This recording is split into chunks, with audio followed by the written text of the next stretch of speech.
Nga ada pa ang ilong sa mga Pinoy. Kabalo ka na? May story na da. Kung wala ka pa kabalo, let me tell you. This story is brought to you by The Myths by Damiana Eugenio. Sa una ko nga panahon, wala ilong ang mga tao. I mean, wala sila amusin eh. They only breathe through the two holes on their face. Buho lang ni, wala ni siya ilong.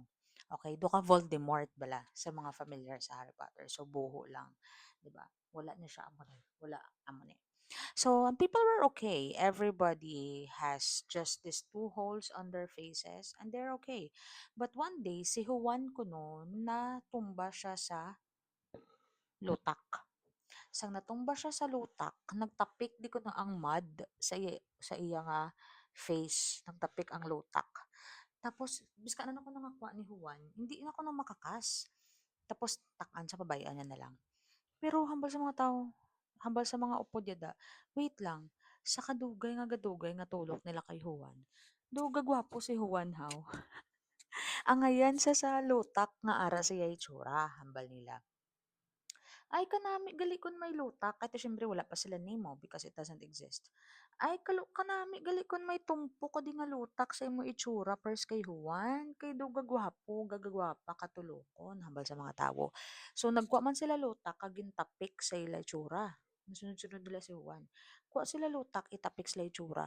Galing biskan ano nila ko nakatapik, hindi magtiner. Hindi magtiner sa first black kay Juan. Nga gaunay gid. Hindi maunay. So na-frustrate sila, di ba? Then one day, si Juan kuno nag-happy siya kay siya lang gid ang may lutak di nga gatiner, 'di ba? Sa iya buho. Sa buho siya ilong. Pero one day, sang naglagaw kuno si Juan, nasandad siya, nakakas ang lutak. Di. Nagbalik didto sa buho na lang gid nga nabilin sa iya ilong. Sagay kuno balik-balik ni Juan ang lutak. Hindi na kuno mabalik.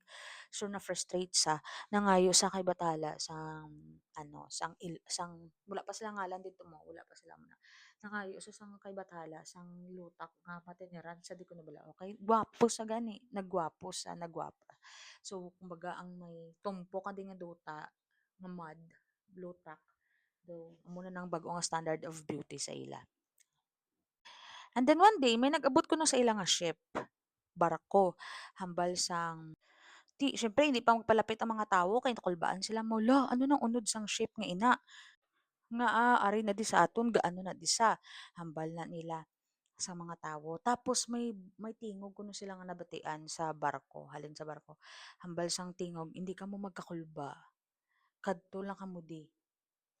Hambal sa barko, "Hindi kamo magkakulba, kadto lang kamo diri kay ini nga barko puno sang ginapangayo niyo nga lutak nga itapik niyo sa inyo ilong para magwapo kamo ka magwapa." 'Di ba?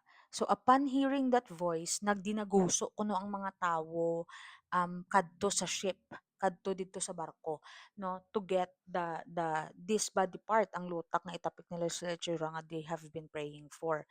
Of course, sang nagdinaguso na sila, siyempre ang mga tawo nga taas lagba tiil, siyempre sila gitong nauna kadto sa barko.